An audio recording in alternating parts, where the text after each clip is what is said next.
direct avec le rallye de Suède, la deuxième manche du championnat du monde. Sébastien Loeb, on s'en souvient, il y a 4 ans, avait remporté ce rallye, Marion, mais cette fois sur la neige et la glace, scénario beaucoup plus tourmenté. Ce n'est pas sa spécialité. L'an passé, il était même sorti en Norvège, ce qui est plutôt rare, puisque dans sa carrière, il a quand même terminé 85 rallyes sur les 99 auxquels il a participé. Alors a-t-il fait mentir les statistiques cette fois? Que s'est-il passé? Laurent Dupin, Sharif Soiri. Sébastien Loeb est 3e quand il prend le départ de la 4e spéciale vendredi matin. En 58 ans d'histoire, il est le seul non-scandinave à avoir remporté ce rallye. Mais cette année, les difficultés sont plus nombreuses car le terrain est changeant. Les températures sont au-dessus de zéro, la glace ne tient pas et il n'y a pas assez de neige pour recouvrir les pièges.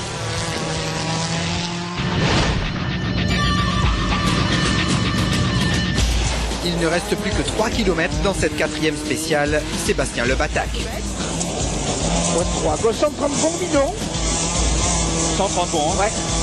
Sur droite 140 vrais bidons. Et attention ciel.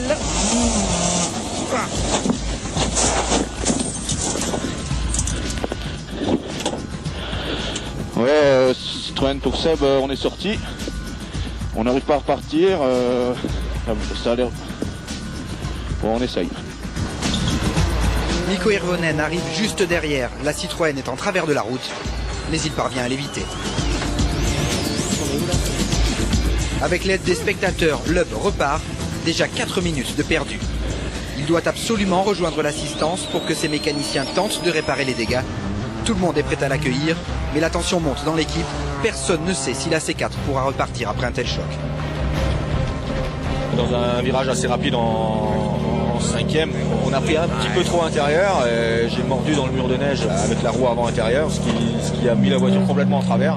Je n'ai pas pu la rattraper et il y avait un rocher qui nous a envoyé en tonneau.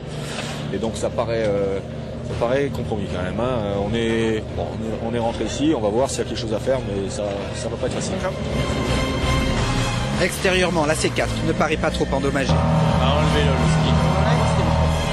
Et pourtant, radiateur, embrayage, échangeur et protège-carter sont cassés. Comble de malchance, l'assistance de la mi-journée est limitée à 15 minutes et surtout les mécaniciens n'ont pas le droit d'utiliser des pièces de rechange, sauf si elles étaient embarquées dans la voiture. Et bien sûr, à part quelques outils, il n'y a rien dans la C4, il faut donc bricoler. La durite a été pétée. On a tiré le radiateur vers l'arrière pour réemboîter la durite plus profonde. On l'a serré comme ça. C'est tout ce qui tient le radiateur. Ça, le radiateur est réparé, l'échangeur est bidouillé, mais pour l'embrayage, il n'y a pas de solution. Il faut donc pousser pour repartir et espérer que ça tienne. Loeb doit alors faire 4 spéciales pour terminer la journée. Mais très vite, le téléphone sonne. Ah, je t'arrête et puis on va venir avec une remorque. Non, on a une remorque.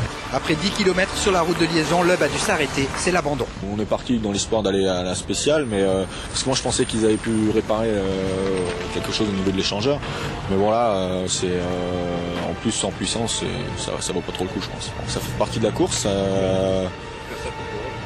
Voilà, c'est tout, ça arrive. Hein. La voiture est ramenée vers le parc d'assistance. Le soir, les mécaniciens la réparent complètement au terme d'une longue intervention. Du coup, Loeb peut repartir, mais avec 20 minutes de pénalité. Hier, il fait 3 spéciales, mais le moteur montre des signes de faiblesse. Il préfère abandonner définitivement. Il aura ainsi un moteur neuf pour le prochain rallye. Week-end catastrophe pour Citroën. Dani Sordo a été pénalisé de 5 minutes avant même le départ pour avoir dû changer de moteur après le Monte-Carlo. Il est 7e. Autre malheureux, Chris Atkinson, l'Australien, est parti à la faute dès le premier jour. Puis il a eu des problèmes moteurs sur sa Subaru. Henning Solberg s'est fait très peur vendredi, mais il n'a pas ralenti pour autant. Hier, il est sorti de la route pour de bon, alors qu'il se battait pour la 3e place. Jari-Matti Latvala, le remplaçant de Marcus Grönholm, domine depuis le départ. À 22 ans, il pourrait devenir aujourd'hui le plus jeune vainqueur d'un rallye de championnat du monde. Son coéquipier Mikko Hirvonen, annoncé comme le grand rival de Loeb, est 2e à 50 secondes. En terminant ainsi, il prendrait la tête du championnat, 6 points devant le Français. Pour Loeb, la course poursuite va commencer au Mexique début mars.